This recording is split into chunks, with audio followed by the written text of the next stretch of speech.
Hi friends, இன்றைக்கி lunch menu பார்த்துடலாங்க. தயிர் சாதம், நார்த்தங்காய் ஊறுகாய் அம்மா கொடுத்ததுங்க. வெண்டைக்காய் பொரியல். தயிர் சாதத்துக்கு உருளைக்கிழங்கு பொரியல் தாங்க அட்டகாசமான காம்பினேஷன். நேற்றே உருளைக்கிழங்கு செலவு பண்ணிட்டேன், அதனால் இன்றைக்கி வெண்டைக்காய் பொரியல் தாங்க. வெண்டைக்காய் நல்லா ஸ்லைஸாக கட் பண்ணி வச்சுருக்காங்க. எண்ணெய் கொஞ்சம் தாராளமாக சேர்த்துக்கிறோம்.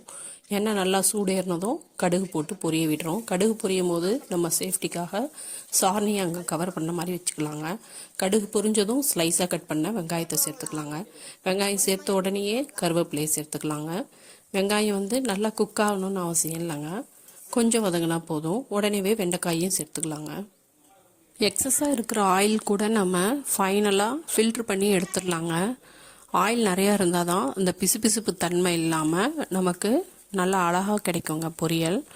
இப்போ நான் செய்கிற இந்த மெத்தட் மாதிரி செஞ்சால் வெண்டைக்காய் பிடிக்காதுன்னு சொல்கிற பிள்ளைங்க கூட விரும்பி சாப்பிடுவாங்க. ஃபுல்லாக காலி ஆகிடுங்க. வெண்டைக்காய் செஞ்சதுக்கான அறிகுறி கூட இருக்காதுங்க. இப்போ கொஞ்சம் உப்பு சேர்த்துக்கிறோங்க. வெண்டைக்காய் வதக்கி ஒரு 5 நிமிஷம் கழிச்சு தாங்க உப்பு சேர்க்குறோம்.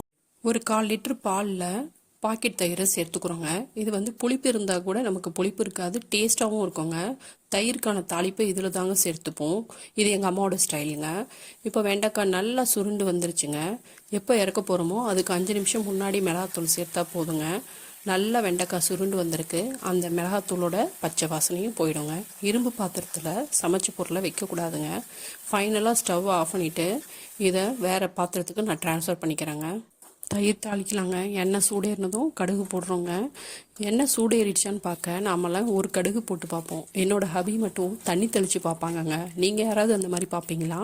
கடுகு சேர்த்ததுக்கப்புறமா காஞ்ச மிளகாய் 2 கிள்ளி போட்டுக்கிறேன். அதோட கருவேப்பிலை சேர்த்துக்கிறேன். இவ்வளோ தாங்க தாளிப்பு. இதில் இஞ்சி கூட துண்டா நறுக்கி சேர்த்துக்கலாங்க. ஆனால் என்னோட பிள்ளைங்களுக்கு பிடிக்காதுங்க. பாலும் தயிரும் சேர்ந்து வச்சுருந்ததில் இந்த தாளிப்பை சேர்த்துக்கிறோம். இந்த கலவையை தயிர் கலவையை நம்ம சாதம் வடித்து வச்சுருக்கோம் இல்லைங்களா, நான் உப்பு போட்டு தான் வடித்து வச்சுருக்கேன். நல்லா குலைவாக வடித்து வச்சுருக்கேன். அதில் தேவையான அளவு சேர்த்து நல்லா கிளறிக்கிட்டோன்னா டேஸ்டியான அட்டகாசமான குளு குளு குளுன்னு தயிர் சாதம் ரெடிங்க. இதுக்கு மேலே வெயில் காலத்தில் வேறு என்னங்க வேணும்? செம்ம டேஸ்ட்டுங்க. சாதத்தில் உப்பு போடாமல் வடித்தாலோ அல்லது உப்பு பத்தாமல் இருந்தாலோ அந்த தயிரும் பாலும் மிக்ஸ் பண்ணியிருக்கோம் இல்லைங்களா, அதுலேயே கூட கொஞ்சம் உப்பை செக் பண்ணி நம்ம சரி பார்த்துக்கலாங்க. இதோ இந்த மதிய உணவு இதுதாங்க எங்களுக்கு. தேங்க்யூ.